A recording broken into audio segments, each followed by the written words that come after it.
Hello everyone, welcome back to the channel. Today we're diving deep, literally, into the world of underwater automation with an epic automatic kelp farm in Minecraft. Yay! Whether you're looking for a sustainable fuel source, easy XP, or just want to flex your redstone skills, this farm's got you covered. No way! It can run while you're napping, mining, or chasing chickens around your base.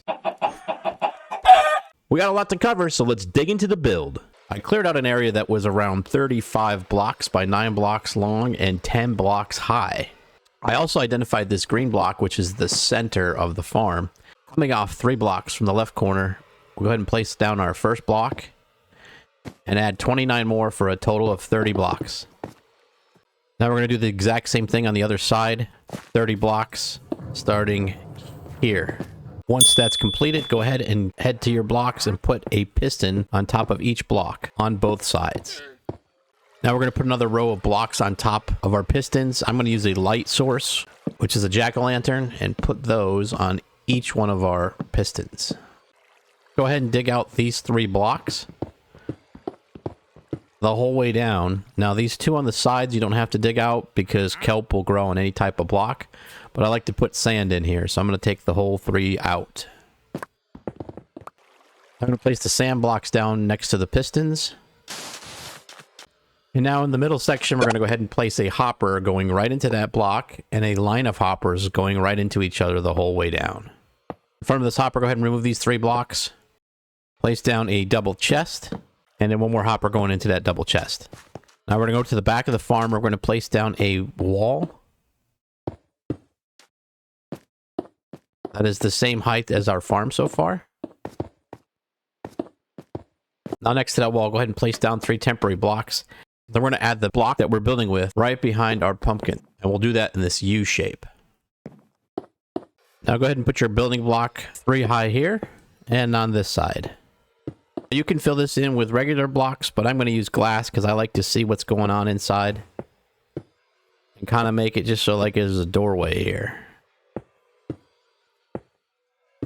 Go behind every piston and add a block, and then add 1 block right here. Do that exact same thing on this side as well. On the back of the farm, you can place a block here and here. That way, if you want to add the redstone either in the back or the front, it doesn't matter, but I'm going to put my redstone back here. Now we're going to go inside the farm, and here you can use either iron bars or glass panes, and you're going to place them right on top of the hoppers.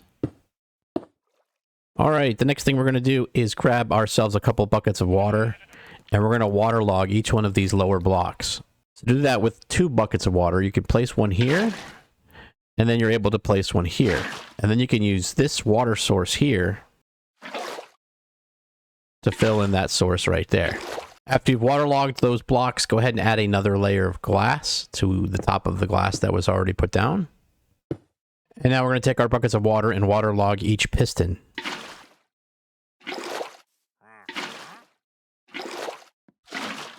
Add another row of glass pane. And now go ahead and waterlog the pumpkins. Now we'll add 1 more layer of glass. Go ahead and waterlog the last layer of block behind the pumpkins.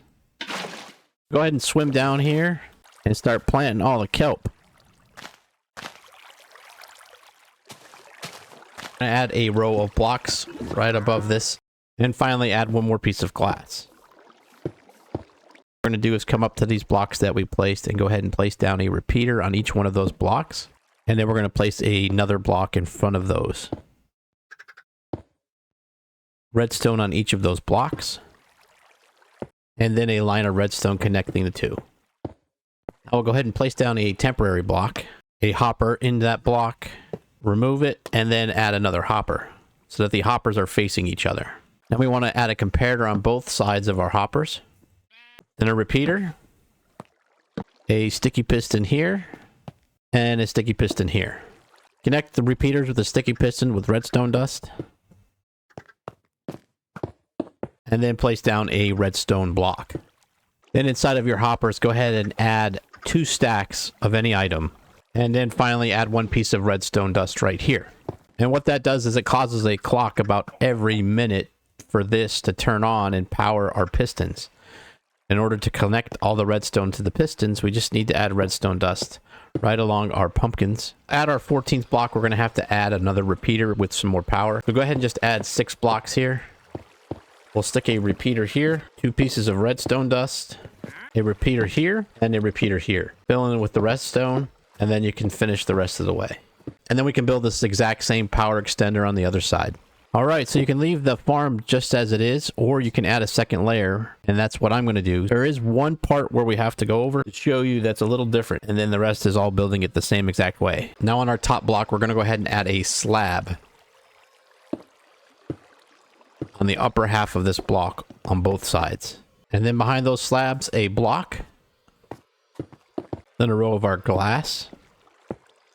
And this is the most important part. Make sure you waterlog these back blocks and not the slab. If you waterlog the slabs, you have to start all over. And we don't want to do that. And that's it. The rest of the build is the same. And then to hook up the redstone to the second layer, all you need is 4 pieces of glass right here and a little staircase with the same type of redstone setup as below. This powers everything all the way down. And after a couple hours of AFK, let's check out the results. Excellent. We've got a double chest full of kelp. All right. I hope everybody had a great day. And if you enjoyed today's video, go ahead and hit that like button, smash that subscribe button, and I'll see you in the next video. Bye.